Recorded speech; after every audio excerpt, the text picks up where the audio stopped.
We've got Alan Knuckman at the CME, Jeff Grossman at the NYMEX. Alan, first to you.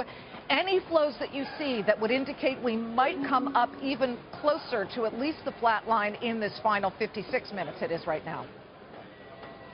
Well, I think at some point people are going to find some value, but what I've noticed here, you just talked about the VIX. The VIX did not make new highs. We took out the August lows in the S&P, but nowhere close to that 54 high that we've seen in the VIX. So the fear is not there. That sign of divergence may be a positive, but like you said, it's very, very important how we close and how we finish up going ahead of this three-day weekend so people can breathe a little bit. And Jeff, looking at oil, you could argue that you have the situation where there is less demand, the glut. There's nothing new about that, so that couldn't have spooked the markets. But you juxtapose that over Iran, which may, starting Monday, add another 500,000 barrels of oil into an already very crowded trade. Come on, join the party. It seems to be everyone keeps loading us up with more and more oil. We're at the point now where you have to look at, let's say, how to put a slant on this. And at this point, I don't think the news can get any more bearish than it is.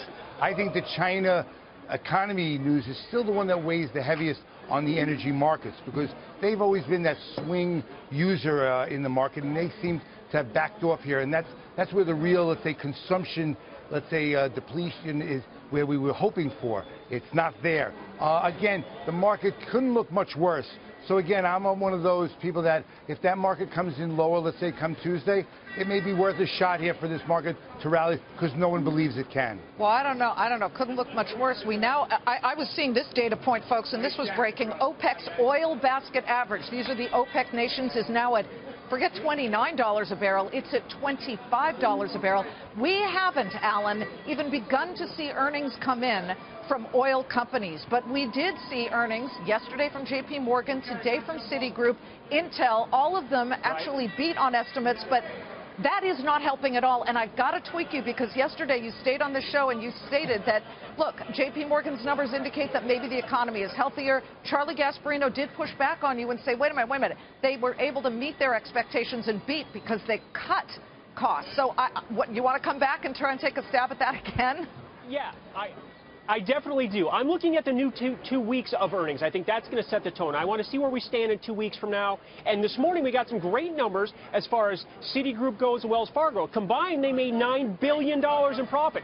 These companies are not losing money. So I don't know why everybody is so concerned. The corporations are doing very, very well. To get back to China, to finish up with that slowing theme that we've beaten to death over the last 4 years here, if you look at the Shanghai Composite that everybody follows, if you go back a year and a half, in the last year and a half, the Shanghai is still positive 35%.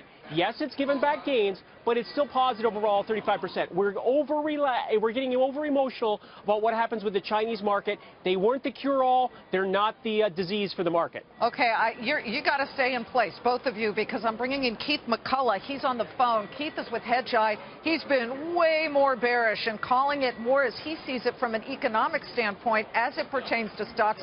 So you just heard what Alan said. He's putting a positive spin on it, saying, well, the Shanghai is still up 35% over the past year and a half or so. What's going on here, Keith? We have the Dow down 355 points. It was definitely a major purge at the open of the session. Is there some new data point that spooked the markets here? Well, I think, Liz, if you look at China specifically, and I'll get into the U.S. economy in a second, but China specifically, don't forget that the front-runner, Mr. Trump, was pretty negative and aggressive towards the Chinese last night. So if you're watching equity futures trade while Trump was going after China, they started to fall. I think that actually is not being talked about a lot, that Trump is actually a risk to the broader economy globally when it comes to the Chinese and being antagonistic from a protectionist trade perspective.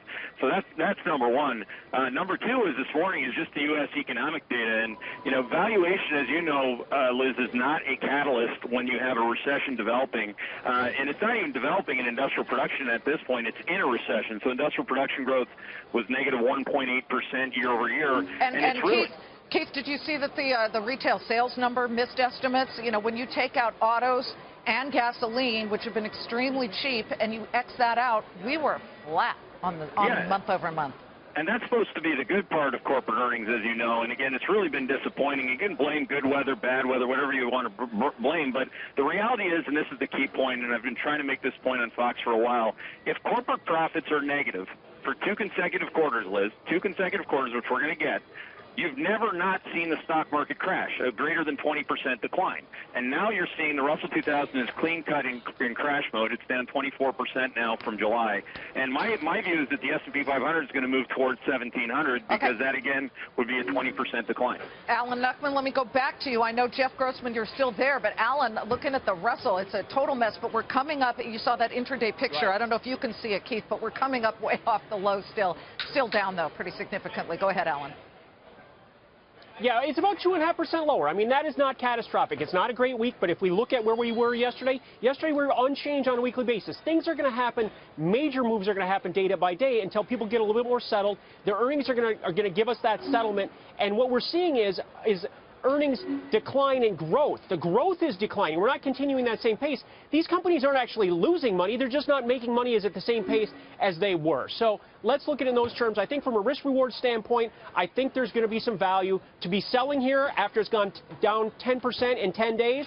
You know, good luck to you. That doesn't put the odds on your side. There's probably going to be a bounce, and let's see how the markets react. When we do get a bounce, like we did yesterday, we're not getting any follow-through, but on a weekly basis, that's what I want to look for. Yeah, going into a long weekend, though, Jeff Grossman. Yet oil will trade in London on Monday. What's your best bet? A little bit of a bounce, catching some air, or do we continue to see this stumble downward?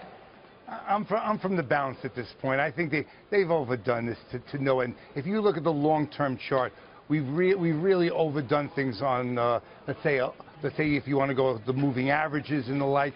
It's really something. This is a very emotional market, and I'm not arguing the point of how much supply we have and how little demand is showing here. And again, all the news is as bearish as you can.